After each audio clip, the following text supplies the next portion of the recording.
Bonjour à tous et bienvenue, je suis ravie de vous retrouver pour cette nouvelle vidéo. Il s'agit aujourd'hui, vous l'aurez deviné, d'une guidance sentimentale.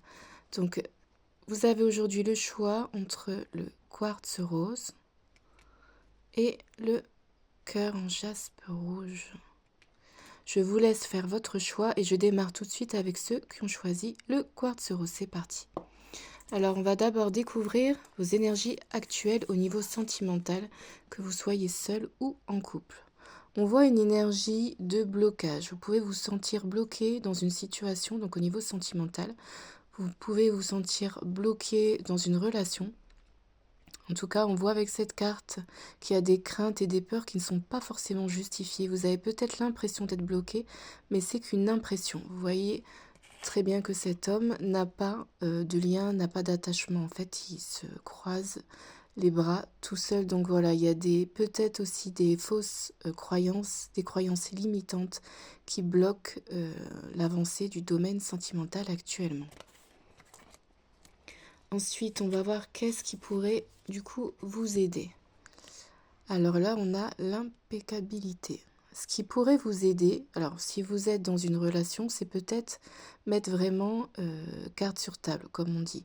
Dire ce que vous pensez. Il ne faut pas hésiter vraiment à vous exprimer. Si vous avez des choses sur le cœur, dites-le à l'autre personne qui est en face de vous. C'est vraiment important. En plus, avec ce papier, voilà, là, on a vraiment la notion d'écriture, d'expression. Donc vraiment, n'hésitez pas. Ensuite, on a aussi cette notion de faire un tri. Qu'est-ce que vous voulez dans la relation? Qu'est-ce que vous ne voulez plus? Et si vous êtes célibataire, quel genre de personne vous voulez attirer à vous? Donc, c'est aussi une carte de bilan. Vous pouvez, au niveau sentimental, faire un petit bilan. Cela va vous aider vraiment à aller de l'avant et vous allez enfin savoir vers où vous voulez vous diriger. Donc, ce sont de très bons conseils pour avancer dans le domaine sentimental. Et ensuite, on a l'évolution possible éventuelle. On a ces deux cartes, la carte de la réunion et la carte du serpent. Donc on a possiblement des réconciliations, des rapprochements qui peuvent être possibles. On a quand même cette carte, donc attention à la personne qui est en face de vous ou alors à l'entourage, parce qu'on voit qu'il y a plusieurs personnes. Donc une réconciliation ou une rencontre est possible, mais il y a des personnes peut-être qui vous jalousent ou qui ne sont pas forcément honnêtes envers vous.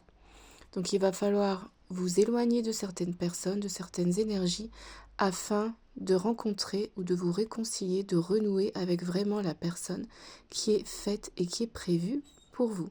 En tout cas, c'est ce que je vous souhaite et je vous dis une bonne journée. À bientôt. Bye bye. On va passer à ceux qui ont choisi le cœur en jaspe rouge. C'est parti. Alors, on va d'abord découvrir vos énergies actuelles au niveau sentimental. Alors là, on a clairement des énergies négatives, une situation qui est compliquée. On a potentiellement une tierce, donc là évidemment on a une personne, donc il peut s'agir d'une troisième personne, mais également ça peut aussi signifier un travail qui est trop prenant, quelqu'un de la famille, enfin voilà, c'est vraiment une énergie en fait qui vient perturber la relation.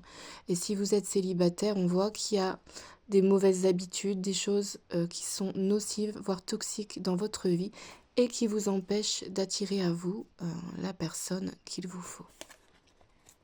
Qu'est-ce que vous pourriez faire justement pour contrer un peu ces énergies? Alors là, on a donc en carte conseil la puissance. Vous avez besoin de vous affirmer. Alors que vous soyez en couple et dans une relation donc triangulaire, vous avez besoin de vous affirmer, de montrer que vous êtes là et que vous ne vous laisserez plus faire. Et je pense que vous avez besoin de dire à l'autre qu'il va falloir faire un choix, que la situation n'est plus possible. Là, c'est vraiment une carte d'affirmation. Vous avez besoin de reprendre votre pouvoir. Si vous êtes célibataire, c'est la même chose. Vous devez davantage vous affirmer. Il y a aussi une question de confiance en vous. Vous avez besoin de reprendre cette confiance en vous que vous avez perdue. Et en reprenant ce pouvoir et cette confiance en vous, vous allez pouvoir attirer de nouvelles personnes dans votre vie et des personnes qui seront beaucoup plus alignées avec ce que vous êtes, avec qui vous êtes réellement. Pardon. L'évolution possible au niveau sentimental. On a la parole et le désert. Donc, On voit déjà, on avait vu avec la première carte que les énergies actuellement n'étaient pas forcément faciles. Les énergies étaient plutôt négatives. Donc là, on voit encore une fois que c'est un peu compliqué. Mais on vous dit que vous allez pouvoir échanger et que c'est justement avec la communication, les échanges sincères, que vous allez pouvoir vous libérer et pouvoir avancer. Parce que encore une fois, il y a quelque chose qui est bloqué. Donc il va falloir vous libérer. Il y a peut-être des choses que vous n'avez pas osé dire depuis un certain temps et à la personne. Là, il va falloir vraiment, vraiment vous libérer de ça et vous exprimer, surtout avec la carte de la puissance. Si vous êtes célibataire, c'est pareil, il va falloir peut-être oser aller vers les personnes. Peut-être que vous aviez tendance à rester un petit peu en retrait, peur d'ouvrir encore une fois votre cœur à nouveau parce que vous avez été blessé par le passé. Là, on vous dit d'aller à la rencontre des gens, voilà, de vous exprimer, de montrer qui vous êtes, parce que sinon, ça n'avancera pas, les amis. Donc voilà, j'espère que vous allez passer une très belle journée et je vous dis à bientôt. Bye bye.